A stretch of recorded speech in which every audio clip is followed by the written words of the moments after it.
네, 안녕하십니까. 자, 이제 5월 19일 화요일 날을 위해서 녹화 영상을 만들도록 하겠습니다. 지난 시간까지 우리가 진행한 것으로 봤을 때는 페르시아 전쟁의 두 번째 쳐들어온 전쟁에서 초기 전세인 레오니다스가 페르시아 병력을 막았었던 테르모필라의 전투까지를 다루었습니다. 이제는 어, 남아 있는 것을 해야 되는데 좀 시간을 고려해 가지고 페르시아 전쟁에 많은 얘기를 하는 게 아니라 간단하게 중요한 대목을 위주로 얘기를 하도록 하겠습니다. 자, 페르시아 전쟁은 그런 식으로 해서 많은 그 병력이 동원되고, 그러고 난 다음에 그 크세력세스가 쳐들어왔을 때는 루트가 달라지면서 그리스로서는 초기에 엄청난 진통을 겪게 된다. 예상치 못했던 우회로로 쳐들어와서 아주 물밀듯이 내려오는 바람에 아테네에서 197km 위쪽에 떨어져 있는, 지난 시간에 대략 우리가 추산했을 때 서울에서 대전 정도 되는 거리까지 육박해 들어오는 페르시아 군대를 앞두고 이제 그리스 세계의 심장부인 아테네가 넘어가느냐 안 하느냐, 이제 시간 문제가 되는 그런 상황에서 그리스 세계를 대표해서 결사대를 끌고 가장 사람들이 믿었던 그 용맹 있는 왕이었던 그 레오니다스가 투입되어서 승리하는 게 아니라 이제 시간을 버는 그런 작전을 펼쳤다고 우리가 할 수 있는데, 그래서 생각보다 많은 시간을 벌어줬기 때문에 비록 결과적으로는 패전했지만은 이후에서 전력을 수습하는데 많은 도움을 받게 됐다. 그래서 이제 이것이 중요하기 때문에 우리가 심화학습이라고 해갖고 심화해서 이제 우리가 많이 다뤄봤다 이 말이죠, 그죠? 그래서 이 심화학습이라고 하는 것은 그런 때 이제 우리가 사료를 보면서 아니면 이제 거기에 관한 어떤 자세한 그 내용이 적혀져 있는 그런 그 자료를 보면서 이제 연구를 좀 해봐야 된다는 그런 얘기죠, 그죠? 그래서 그런 것들이 굉장히 중요하기 때문에 일부러 우리가 지난 시간에 그 힘들지만 영어로 되어 있는 위키페디아의 이 정보를 가지고서 얘기를 해봤다는 그런 것이 됩니다. 그래서 여러분들도 많이 느꼈겠지만은 이 서구 세계나 동양이나 국가가 위기에 있을 때 누가 있다는 겁니까?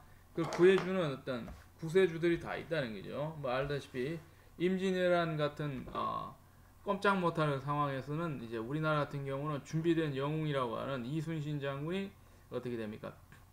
투입이 돼가지고 일본 군대를 갖다가 여러모로 집요하게 공략을 했던, 그래서 쉽게 전쟁이 뭐랍니까, 침략자들의 어떤 뜻에 뭐라 그럴까요, 움직여지지 않을 수 있는 그런 거. 6.25 전쟁도 마찬가지인 게 거의 끝날 뻔했던 초기 전세에서 역전할 수 있었던 것도 쳐들어온 측에서 간파하지 못했던 여러 가지 변수들, 유엔군의 참전을 믿지 않았는데 유엔군이 참전하는 그런 상황들, 그리고 용기를 잃어버리고 마지막 방어선 낙동강 방어선을 갖다가 막아낼지 못할 거라고 했는데 막아내고 있는 6주간의 항전, 특히나 형식적으로 참전할 수도 있는 외국 군대가 들어와서 형식적이지 아니고 정말 전쟁 이기기 위해서 용왕매진하고 그렇게 나가는 그런 모습들에서 쳐들어온 주책 측은 기가 이제 꺾이게 되는 그런 상황. 이 페르시아 전쟁도 마찬가지인 것이, 아무리 승리했다 하더라도 초기에 많은 힘을 빼버렸던 이 테르모필라에서 완강한 저항, 이런 것들은 많은 것을 우리로 하여금 역사에 있어서 변수가, 객관적 전력이라고 하는 것이 쉽게 판단될 것이 아니다라고 하는 것을 많이 생각하게 합니다. 마치 우리가 그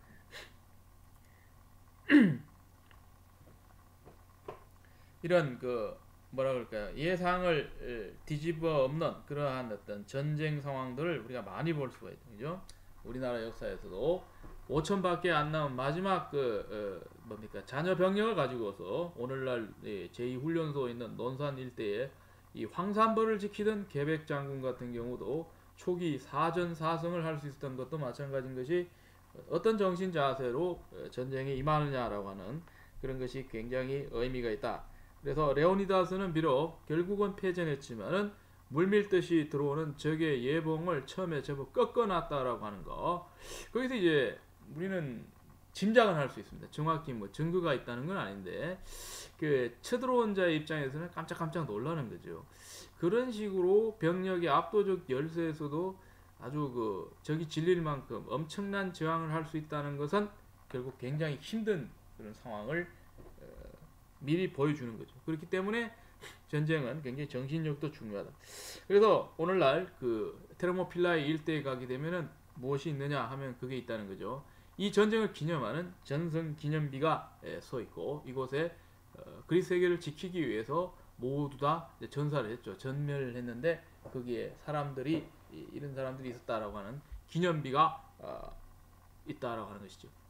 우리도 마찬가지로 이제 좀 있으면 이제 6월 25일 되면 이제 6.25 전쟁을 기념하는 원래 이제 무려 이제 70주년이 되는데 그죠? 예. 그리고 오늘 제가 녹화하는 이 시점은 이제 그 광주에서 민주화 운동이 일어났던 40주년이 되고 그 큼직큼직한 일들이 많은데 이런 것들을 보게 되면 6.25 전쟁을 기념하는 낙동강 전투에 참여했던 수많은 사람들의 이름이 전적비에 다 기입이 되어 있습니다. 그런 것처럼 역사는 그렇게 흘러서 끝나는 것이 아니라 세월이 지나면은 많은 사람들이 반추하게 되고 의미를 해석하게 된다. 이제 그 역사의 어떤 위기 앞에 섰을 때에 우리가 어떤 판단을 내리고 어떤 작전을 펴느냐. 비굴하게 우리가 이제 항복하는 경우도 있고, 이것도 이제 합리적이라고 말하는 사람들도 있고. 그러고 난 다음에 지는 걸 알지만은 레오니다스처럼 그리스에게 마지막 저항을 갖다가 할 필요가 있는 거예요. 작전상. 그러니까 레오니다스는 굉장히 합리적인 판단을 많이 한 걸로 나타나 있죠. 자기가 원하지 않는 사람은 전쟁에 데려가지 않죠. 나중에 써먹기 위해서. 그러니까 전쟁이 실제로 원해서 동기부여가 된 사람들 데려가는 거죠. 데려가서 이 사람들을 활용을 하는 거고, 그렇지 않은 사람은 나중을 위해서 이제 뭐랍니까 예비병력으로 이렇게 돌려서 생각할 수 있을 정도로 그리스 사람들의 사고가 플렉시블하다. 플렉시블 융통성이 있어야 되거든요. 그러니까 플렉시블한 그런 사고 방식도 서구의 사고 방식으로서 우리가 이제 생각을 해볼 수가 있어요. 이 머리 자체가 유연성이 있어야 되고요. 유연성이 있어야 이게 모든 일을 갖다 잘 설계를 하고 계획하고 나아갈 수가 있는. 이게 아주 중요합니다. 우리가 살아가는 데 있어가지고 자꾸 제가 이걸 종이를 보여서 죄송한데 조만간 제가 소규모 칠판을 하나 사려고 생각을 하고 있는데 그때까지만 좀 참아주시고, 글자가 좀 작아서 플렉시블이다, 이게 유연성이다, 이게 유연성이 있는 것을 갖다가 우리가 생각할 때 그리스에게 이게 복잡하기 때문에 권위는 없어요. 어서라티브하지 않는데 그럼에도 불구하고 복잡 다양한 생각들을 한다고 하는 측면에서는 이 그리스 사람들이 굉장히 실제로 인간의 그 모습을 하고 있다. 휴먼하다라고. 여기서는 인격이 훌륭하다는 게 아니고 그냥 우리 흔히 볼 수 있는 인간으로서의 리얼하다, 리얼리티에 가까운 사람들이다. 이렇게 이제 얘기를 할 수가 있다 이 말이에요. 그리고 레오니다스 얘기를 지난 시간에 했다는 그 얘기를 제가 좀 많이 했는데 그 이후의 상황은 어떻게 되느냐? 그것이 초기에는 큰 영향을 끼쳤는지 보기 좀 힘든데, 그렇지만 어쨌든 간에 그리스 세계로서는 이게 만약에 너무 쉽게 무너졌으면 항복했을 수도 있습니다. 그러나 여기서 시간을 끌었다라고 하는 건 중요합니다. 그래서 비록 한 일주일 정도 끌었지만은 이 끌어놓은 시간을 가지고서 후방에서 여러 가지 작전을 합니다. 물론 쳐들어와서 계속 밀려요. 그리고 아테네에서도 도망가고 후퇴 작전을 해야 되는, 왜냐면 워낙 그 쳐들어온 수가 많으니까. 그렇지만은 뭔가 초기에 시간을 벌었다라고 하는 것은 굉장히 중요하다라고 이렇게 얘기할 수 있습니다. 그래서 그 이후에 벌어지는 수많은 일들이 있다 하더라도 이걸 갖다 다 나열하기에는 이 시간들이라고 하는 것이 너무나도 지금 없기 때문에 필요한 내용만 좀 얘기를 한다 그러면은, 그래 갖고는 그 전쟁 자체가 그죠? 어떻게 보면은 이제 아테네도 비워버렸어요. 비워버리고 숨어 있고 뭐 이런 가지 작전을 해서 페르시아로서는 뭐 테르모필라에 뚫고 난 다음에 그런 생각했겠죠. 이번에 잘 뚫릴 것 같으니 처음에 우리가 쳐들어왔던 그러니까 그 왕이 누굽니까? 다리우스 때하고는 다를 것 같다는 생각을 했겠죠. 그래 뭐 이번에는 이제 우리가 정복을 하겠다는 생각을 했을 수는 있지만은 어떻게 됩니까? 이게 집요하게 물고 늘어져. 그러니까 일부러 아테네 사람들이 자기 살던 데를 비우고 도망간다라고 하는 것은 장기전을 얘기하는 거죠. 이 장기전이 굉장히 중요하다는 거죠. 여기서 이제 쳐들어온 사람들이 인내가 있든지 작전이 돼야 되는데 이 장기전이 안 되면 어떻게 되느냐? 결국 원정군이 불리해진다라고 하네. 장기전이 뭐냐? 이 장기전 중요합니다, 여러분들. 장기를 내다보는 게 그리스 작전의 전형적인 특징입니다. 예. 그래서 적이 그냥 제풀에 나가 떨어져야 된다. 롱텀이라고 롱텀 워 장기전을 이제 하게 됩니다. 이 장기전의 아주 전형적인 사례가 제가 얘기한 적이 있는 것 같은데 2차 대전을 보게 되면 이제 이게 있는데 그 레닌그라드를 향해 갔던 독일의 A 집합군 그러니까 집합군이 3개가 있는데 그죠? 레닌그라드가 오늘날 어디냐? 상페터스부르크라고 해서 헬싱키하고 위도가 같다는 세인트 피터스버그라 해가지고 베드로의 도시다 이 말이죠. 베드로의 레닌그라드를 향해서 독일의 A 집합군은 대략 몇만 정도 되냐? 한 100에서 150만 대군 정도 됩니다. 집합군이라고 해서 우리나라 현재 육군이 다 때려 합쳐서 4, 50만 밖에 안 이거의 3배가 넘는 병력이 소련의 북쪽을 장악하기 위해서 독일 병력으로 물론 약간 그 루마니아나 아니면 이탈리아나 이런 병력이 부분적으로 약간 있지만 그건 거의 없는 거나 마찬가지고 독일 병력이 이렇게 가갖고 레닌그라드를 무너뜨리기 위해서 갔습니다. 1941년로 기억되는데 그랬을 때에 여기를 포위해가지고 독일이 이 도시 하나를 점령을 못했다라고 하는 그래서 무려 정확히는 며칠이 시간이 어떤지 모르는데 2년 반 정도 그죠? 그러니까 거의 뭐 8, 900일 정도를 갖다가 이걸 에워쌌단 말이에요. 에워쌌는데도 장기전에 들어가서 굶어 죽는 사람도 엄청나게 많고 왜? 독일 작전이 군기기 작전이었는데 결사항전하는 바람에 항복을 하지 않았다라고. 그래서 이 전쟁 기념비가 현지에 가면 있습니다. 그래서 러시아 사람들이 그죠? 소련 애들이 가장 자랑하는 게 뭐냐면 이 독일 군대에 여러모로 항복할 수 없는 상황에서 끝까지 항전을 해서 우리가 이겨냈다라고 하는 자신감, 자존감이 막대한 거죠. 네. 각 민족마다 그런 어떤 민족의 자존감이 있는데 우리나라도 이제 뭐 얘기를 할 수가 있겠죠. 자꾸 이제 제가 다른 얘기를 하는데 수나라에 113만 대군이 쳐들어왔다고 하는 이때 검증을 해봐야 되는데 중국 역사서에서 이미 뭐 100만이 넘는다고 나오기 때문에 그것도 정사에서 나온단 말입니다. 이게 야사가 아니고 정사에서 나오기 때문에 이거는 그때 국력이 흔들릴 정도로 많은 병력을 끌고 고구려를 점령하러 갔는데 이걸 막아내. 이거는 이제 우리나라의 어떤 민족의 자존심이 될 수가 있고 하는 그런 얘기가 되는데요. 그래서 이제 이 레오니다스 전투 이후에 그리스 세계는 장기전으로 들어가서 페르시아를 이제 괴롭히니까 페르시아가 어떻게 돼요? 뭔가 이제 말린 그런 느낌, 엮였다라는 말로 쓰는데 뜻대로 안 풀리는 그런 작전에 들어가죠. 그래서 이제 일타를 가했던 것이 뭐냐? 제가 여기서 한번 찾아보겠는데 이게 이제 찾아보라 해서 미안한데요.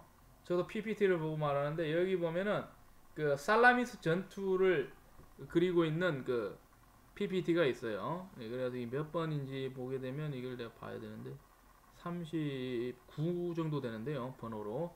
그러니까 그리스 역사라고 하는 제가 깔아놓은 PPT에 여기 보면 해전을 위한 상세한 조형도 해갖고 이렇게 생긴 게 여기 나오는데 이렇게 보면 안 보이죠, 그죠? 예, 안 보이죠, 그죠? 빛 때문에 안 보여서 좀 그런데 그래서 안 보이니까 어쩔 수가 없네요. 여기 보면은 뭐 살라미스 해전 당시 뭐 이 병력 비교 이런 것들이 위키피디아에 다 정리되어 있습니다. 그래서 뭐 이런 얘기까지 다 할 수는 없는데 여기서 이제 페르시아로서는 결정타에 가까운 패전을 하게 된다. 아무래도 페르시아는 해전 경험이 별로 없단 말이에요. 왜? 대륙으로 있기 때문에 아주 강물에 콩나듯이 해전하는데 그리스는 역사를 통해서 끊임없이 바다 전투가 익숙한 그런 사람들이기 때문에 이걸 이제 익숙하게 하거든요. 이 병력의 문제가 아니고 작전의 문제거든요. 작전을 어떻게 짜느냐? 그러면 그 해안을 잘 아는 사람들이 전투하기가 수월해요. 그래서 임진왜란 또 우리가 분석을 해보게 되면 이게 아주 상식적이지만은 일본 애들이 이 숫자가 많았는데 못 이긴 이유는 여러 가지가 있는데 우리나라 해안에 대한 어떤 경험이 없기 때문에 그리고 해전 자체도 그 일본 애들은 예, 정규군은 잘 하는 게 아니고 외구 애들이 한단 말이에요. 외구도 뭐 습격을 주로 하기 때문에 외구는 또 해병대로 봐야 되죠, 그죠? 예, 배 안에서 전쟁하는 건 사실 그렇게 작게 일어난 게 아니다라고 저는 생각해요. 왜냐하면은 일본은 한국하고 전쟁할 수 있는 일이 자기들이 쳐들어가지 들어가지 않으나 없는 거고 중국하고는 전쟁할 필요가 없는 거죠, 그죠? 해봤자 소용이 없는 나라. 그러고 난 다음에 양사방에 그 빼고 다른 나라가 있냐? 없거든요. 그렇기 때문에 선나라지만 해전 자체가 많은 게 아니에요. 그리고 웬만해서 할 수도 없고 임진왜란 때문에 어쩔 수 없이 하는데 이게 또 이순신이 안 막았으면 해전이 없을 뻔했는데 적이 막고 있으니까 해전을 했는데 해전을 할 수 있는 어떤 이 노하우가 없는 나라란 말이에요. 임진왜란 때 쳐들어온 애들은 그래가지고는 이제 질 수밖에 없는 그런 상황인데 살라미스 해전도 마찬가지인 게 그 일대의 전투 경험이 많은 이 그리스 사람들이 그 어떤 그 지형을 잘 이용을 해갖고 적을 갖다가 섬멸을 시켜버린다. 그러니까 여기서 큰 패전을 당하게 되는 거죠. 그 이후에 이제 어떤 일이 벌어지냐면은 그야말로 이제 쳐들어온 측이라고 할 수 있는 페르시아가 그런 생각합니다. 아, 이거 어쩔 수가 없구나. 이거는 장기전이다. 이런 생각을 하고 어떻게 되겠어요? 장기전 해야 되겠다. 이런 마음을 먹겠죠. 그죠? 그래갖고는 어떻게 하느냐? 이제 결국 그럴 수밖에 없는데 왕이 1차에 쳐들어왔을 때 그런 일이 있는데 자기가 이제 두고 온 그 나라에 대한 생각을 할 거 아닙니까? 주인이 없는 땅은 늘 어떻게 돼요? 불안하죠, 그죠? 불안해요. 예? 여러분 그런 게 있지 않습니까, 그죠? 회사의 사장, 뭐 총수, 대기업 이런 사람도 자기가 누구를 뭐 쉽게 믿을 수 있는 거 아니니까 해외 출장 자기가 오래 하고 있으면 마음이 늘 불안해요. 왜냐하면 자기 밑에 뭐 10,000명, 20,000명 이렇게 있는 사람들은 늘 전화해서 확인하고 그럴 거 아닙니까? 마찬가지거든요. 자, 페르시아 제국은 그에 비할 수가 없어요. 그 당시에 어떻게 지금으로 치면 그 땅덩어리가 미국보다도 큰 땅덩어리라고 봐요. 미국보다 훨씬 크다고 봐야 돼. 그 정도 큰 땅덩어리를 갖고 있었는데 얘가 그래 자기가 비어있는 자리가 어떻게 될지 찝찝하고 보고가 들어온단 말입니다. 뭐 완전 반란이 일어났습니다. 이런 것보다는 조짐이 시삼치 이런 얘기 늘 들을 거란 말이에요. 그러면 그게 이제 패전도 되고 하면 어떻게 돼요? 양쪽이 다 찝찝하니까 또 그리스의 상황이 자기가 남아있어서 도움이 안 될 것 같으면 들어가려고 하는 마음이 있겠죠. 그러니까 이제 크세력세스는 들어가 버리고 대신 자기 역할, 총지휘권을 누구한테 맡기냐면 자기 밑에 이제 부하 장군으로서 오랫동안 따라다니던 마로도니우스에게 맡기고 가버립니다. 네가 알아서 잘해. 이 나머지 전쟁을 해갖고 이겨야 돼. 하고는 이제 떠나갔다는 거죠. 떠나가고 난 다음에 얘가 잘했느냐? 그게 아니죠. 여기 보게 되면 우리가 갖고 있는 교재를 보게 되면 이건 제가 요약본으로 준 교재. 여기 페이지는 이제 여러분하고 다른데요. 2차 페르시아 전쟁에서 이 넘겨가지고 479년의 주요 전투들이라고 하는 데를 보게 되면 플라타이아 전투도 있고요. 미칼레 전투 연속으로 계속 패전을 합니다. 그러니까 이제 저기 어떤 지형에 대한 문제라고 저는 생각이 되고 또 한 가지는 장기전을 펼쳐서 수적 우세가 먹혀 들어가지 않으니까 이거는 상식적으로 생각하기에 뻔할 뻔짠데 이 전쟁을 실제로 수행하는 페르시아 군인들조차도 모티베이션이 안 되면서 걱정이 되겠죠. 이거 뭐 날새는 거 아니냐 이런 생각을 할 수가 있죠. 그러니까 적은 이제 어떻게 되면 거꾸로 사기가 올라가니까 전쟁해갖고 자꾸 수의 우세가 덕을 보지를 못하는 그런 상황. 그래 자꾸 지니까 어떻게 돼? 마로도니우스 생각해야죠. 할 수 없다. 이번에도 안 된다. 하고 이제 가버리는 거죠. 그래서 또 막아내는 일이 벌어졌다라고 하는 것이죠. 이렇게 됨으로써 두 번이나 쳐들어왔던 우리가 이제 무산된 건 빼버리고 490년에 한 번, 480년에 한 번 쳐들어왔던 이 두 차례의 Persian War는 자 이거는 이제 서구적 관점인데 주어는 빼버려요. 그리스가가 빠지고 누구를 싸우는 거예요. 페르시아와 싸우는 거니까 그리스가 페르시아와 한 전쟁. 그렇기 때문에 이걸 어떻게 얘기해요? 말 그대로 그겁니다. 그리스 중심적인 서구 중심적인 해석. 그래서 이게 중립적인 이름이 되려면은 Persian Greek War 아니면 Greek and Persian War. 페르시아 그리스 페르시아 전쟁 이렇게 얘기를 해야 되는데 그리스 전쟁 해도 안 되고 페르시아 전쟁 해도 뭐가 됩니까? 이 중립적 사고가 안 된다 이 말이죠. 그래서 우리는 이제 이게 습관이 돼갖고 서양 사람들이 부른 대로 부르니까 그런데 최근 들어서 이제 서구 중심적인 이 관점을 깨자 했는데 취지는 좋은데요. 근데 이게 어떤 의미가 있냐면 서구 중심을 깨려고 한다면은 뭐 좀 알고 이렇게 해야 되는데 무조건 깨자 이러거든, 그죠? 난 그건 좀 답답하다는 생각이에요. 용어는 좀 바꿀 필요가 있어요. 그리스와 페르시아 전쟁 이렇게 바꿔야 되는데 서구 중심주의가 무조건 나쁘다 해가지고 무조건 깨자는 거는 의미가 전혀 없다. 예. 그래서 그런 것도 좀 생각을 해야 된다. 자, 그래서 이제 전쟁이 그리스가 막아낸 전쟁, 이긴 전쟁이라고 해도 되고, 그렇다고 해서 페르시아가 역습을 당해 자기 나라를 뺏겼냐? 그게 아니죠. 그냥 막아내고 끝난 거예요. 막아내고 끝났는데 그리스는 자신감을 갖게 돼. 그래서 이후에 벌어지는 상황이 굉장히 유의미하다라고 이제 얘기를 할 수 있죠. 이 전쟁의 의의를 우리가 어떻게 얘기할 수 있느냐 했을 때에 이렇게 말할 수 있죠. 드디어 이제 그리스인들이 자기 세계관을 이제 하나 확증을 하게 되는데, 이때까지 그렇게 말하고 싶었는데 말할 수 있는 이제 근덕지가 생겼는데, 이거 봐, 우리가 얼마나 위대하면은 어마어마하게 막 외적이 쳐들어와 가지고 완전히 우리를 갖다가 꼼짝 못하게 만들 수 있는 상황인데, 그 수많은 상상을 초월하는 이 비율, 10대 1이라고 하기도 하고 100대 1이라고 하기도 하고, 그 땅덩어리는 정말 100대 1보다 더 많은데 이런 나라를 막아냈다 이렇게 얘기를 하는 거죠. 그렇기 때문에 이것이 바로 뭐냐, 서구 불멸주의라고 할 수 있죠, 그죠? 이런 말은 저만 쓰는 말인데, 서구가 절대로 이긴다 이 말. 불멸이다, 불멸. 예, 불멸의 이순신 뭐 그런 말 하죠, 그죠? 불멸주의가 이제 나오게 되는데, 이 서구 중심적 사고 방식이 이제 성립이 되고, 그러고 난 다음에 그리스 사람들은 자기 쪽에 속하지 않는 어떤 이방인들이다. 그걸 갖다 foreigner라고 그러죠. foreigner. 외국인이에요, 외국인. 이런 사람들을 어떻게 본다? 불필요하게 지나치게 무시하는 이제 경우가 벌어진다. 자, 외국인에 대한 사고가 생기는데 이걸 바르바로이즘이라고 해요. 바르바로이. 이 외국인이 이제 바르바로이잖아요, 그죠? 외국인이 바르바로이. 그리스어의 영어가 아니에요. 오이라고 하는 게 이제 복수형 음이란 말이에요. 뭐 하는 사람들이란 말이죠, 그죠? 그러니까 외국 사람들에 대한 사상이, 그러니까 바로이즘이 생기는, SM이 생기는 바로이즘. 그건 뭐냐? 외국인들은 그리스보다 못하다, 우리는 외국인보다 낫다라고 하는 서구 중심적 사고 방식이 생긴다. 그래서 이제 이게 무슨 문제가 벌어지냐면은, 외국인을 갖다가 뭐라고 얘기하냐면은 uncivilized life. 외국인은 자체의 뜻이 uncivilized가 되는 이제 좀 황당한 일이 벌어져 버렸다는. 그리스인이 아니면 무시해 버리는 거예요. 자기보다 문화가 더 뛰어난데도 불구하고 외국인 equal 뭡니까? 무식한 놈 이렇게 된단 말이에요. uncivilized가 형성이 돼. uncivilized. 그 마치 그거 똑같아요. 우리나라가 처음 뭘 봤어요? 황인종 아닌 사람 봤다. 그게 백인종이거든요.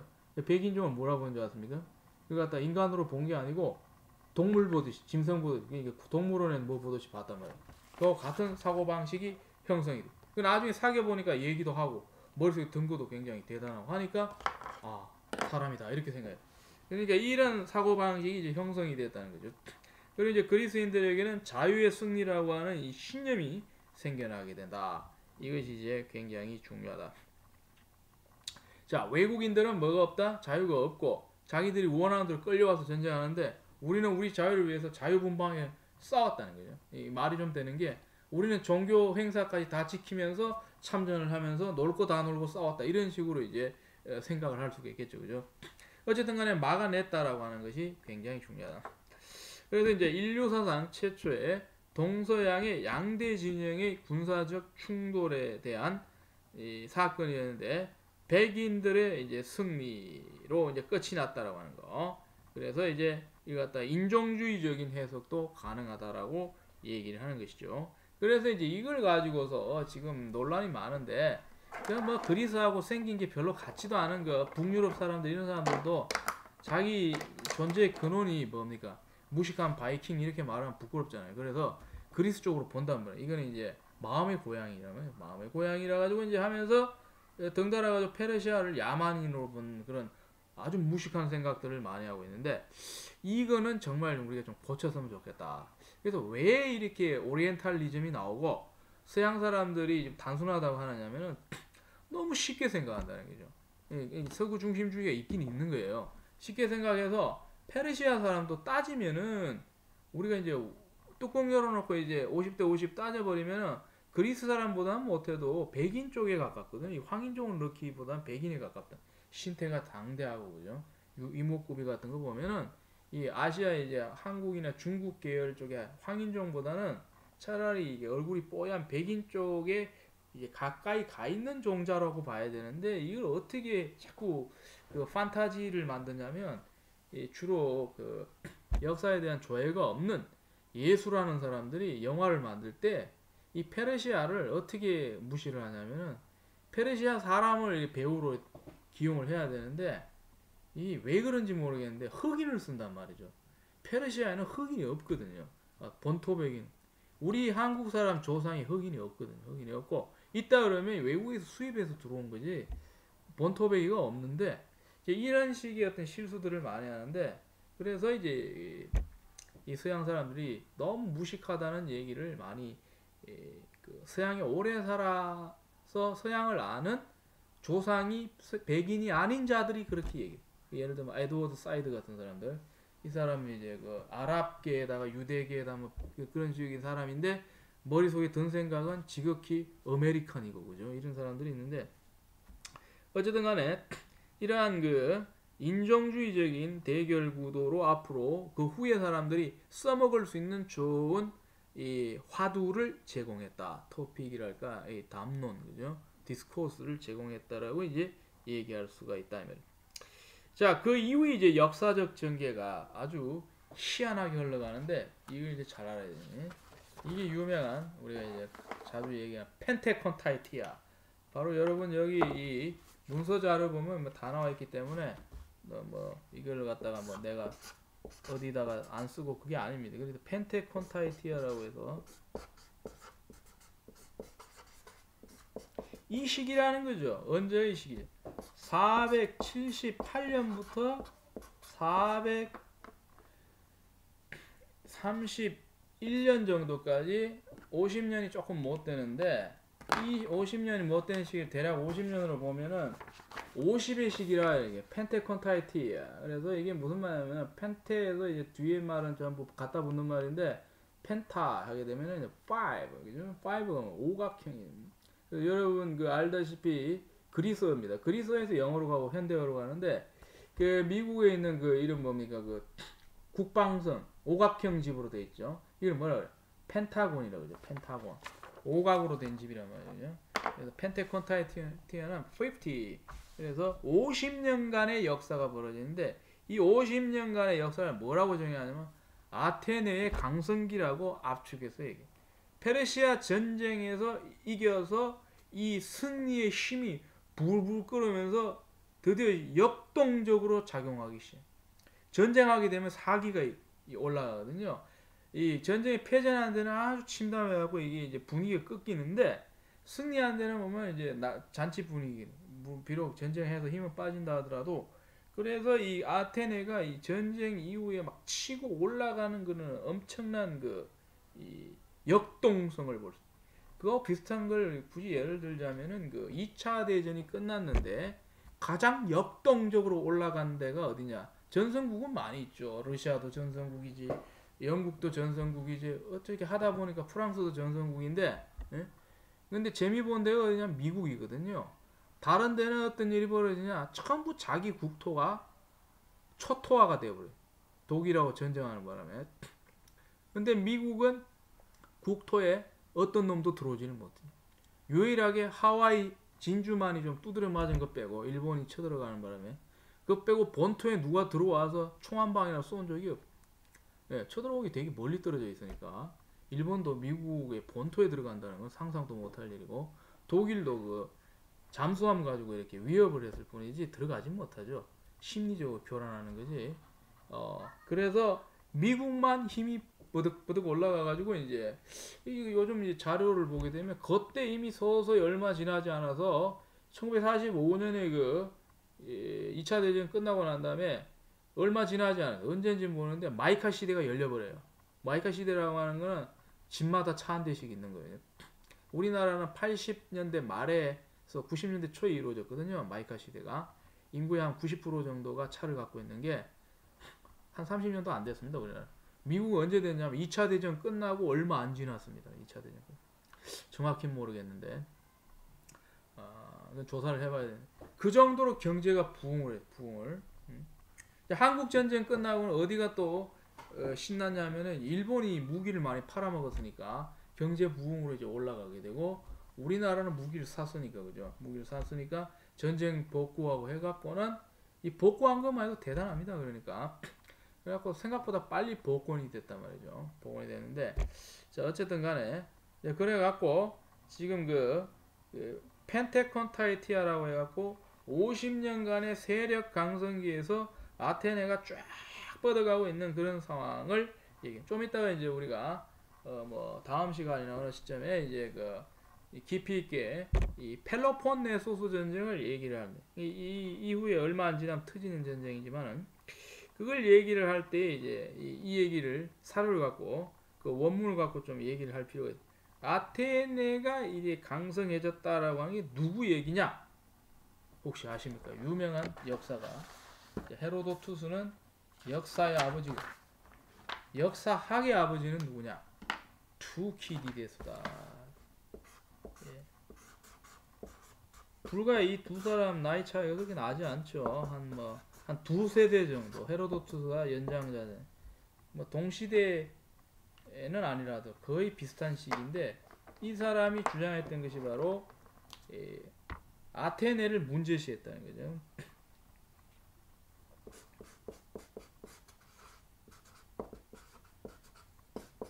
뭐 굳이 말 아테네의 성장이라고 할 수 있는데 Athenian growth라고 했고 아테네가 힘이 뻗어가니까 스파르타가 시쳇말로 쫄았다 이런 말이죠. 그죠? 저 세지면 안 되는데 뭐 이런 거 있죠. 그죠? 자, 그래 투키디데스가 주장했던 펜테콘타이티아 50년간에 걸친 세력 강성. 그걸 어디서 얘기하고 있냐면 여러분 알다시피 여기에서 얘기를 하고 있습니다. 펠로폰네소스 전쟁이라고 하는 그 투키디데스의 이것이 이제 이거는 이제 원본은 없고 이제 그 독일어본으로 번역이 되어 있는데 여기 보면 이제 그 얘기가 나옵니다. 그래서 이만큼 두껍게 썼어요. 투키디데스가 이게 정권입니다. 정권 대단하죠, 그죠? 그래서 이 세력 강선론에 대해서 얘기를 하고 있다 이런 것입니다. 그래서 이제 스파르타는 이제 쫄아가지고는 이제 뭐라 눈치만 보고 있던 그런 상황들 그걸 이제 얘기를 하고 있는. 그래서 이 그 페르시아 전쟁 이후의 양상을 어떻게 우리가 얘기를 할 수 있냐면은 양극화 현상이라. 이 경제적 양극화가 아니고 세력이 양쪽으로 갈라지는 현상이다. 예? 이원화 되겠는데 이원 양극으로 되는데 이제 이 편가르기 현상이 심화됩니다. 어디 이제 갖다 붙을 것이냐라고 하는 이 양극화 현상이 이제 벌어지고 있습니다. 그러니까 양극이 존재하는 거죠, 그죠? 양극화라고 하는 것은 양극이 존재를 하는데 이게 뭐가 양극으로 존재를 하느냐 하면 한 측이 원래부터 힘이 세었던 스파르타라고 하는 원폴이 있단 말입니다. 뭐 북극이면 북극, 남극이면 남극. 그리고 또 하나의 극이 새롭게 부상한 예전에는 그냥 문화가 뛰어났는데 이제는 힘도 뛰어난. 왜? 페르시아 전쟁을 주도해서 막아버렸죠, 그죠? 막아버렸던 데가 바로 아테네거든요. 그래서 한쪽은 아테네. 그래가지고 이제 편이 이제 갈라집니다. 여기 붙어라 이렇게 되는 거죠. 그래갖고 페르시아가 스파르타가 마음에 드는 팀은 스파르타로 가고 아테네가 좋으면 해갖고 이제 양쪽이 동맹이에게 원래 합력을 해야 되는데 전쟁 때는 힘을 합력을 해야 됩니다. 이제는 자기들끼리 이제 패권 전쟁이 벌어지니까 이제 분위기에 따라서 이제 양쪽 갈라지게 돼갖고 팽팽합니다. 이게 어쪽으로 막 기우는 게 아니라 팽팽하게 돼버려갖고 그래서 이제 페르시아 전쟁이 478년에 끝나는데 이 양쪽이 한방 탁 붙게까지 431년. 그러면 이제 50년도 안 걸려갖고 이제 전쟁이 될 때까지 상황이 바로 이 굉장히 긴장이 넘친 긴장입니다. 전쟁 비슷한 거 터질 뻔하다가 말다가 그래서 골마갖고 팍 터진 것이 무엇이냐? 이것이 바로 펠로폰네소스 전쟁이다라고 우리가 얘기를 할. 마치 1919년에서 39년 EH카가 얘기했던 그 1차 대전 이후에 뭔가 유럽을 이게 어둡게 만들고 있던 갈등 상황, 뭔가 터질 것 같은, 이제 이걸 한자로 뭐라고 일촉즉발이라고 해요. 일촉, 한 번만 딱 건드리면 빵 터진다 이 말이에요. 일촉즉발이다. 일촉즉발. 우리가 스포츠 중계할 때도 일촉즉발의 상황이라는 거면 자꾸 슛이 터지는데 거의 골이 들어갈 것 같은 그런 느낌. 이런 상황, 이 일촉즉발. 그런 분위기로서 어떻게 돼?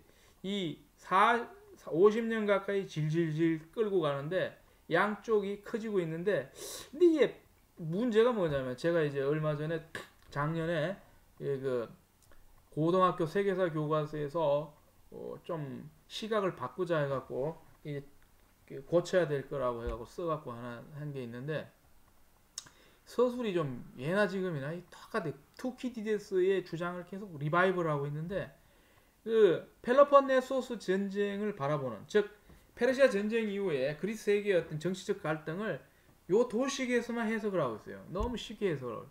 물론 아테네가 문제가 됐던 건 맞죠.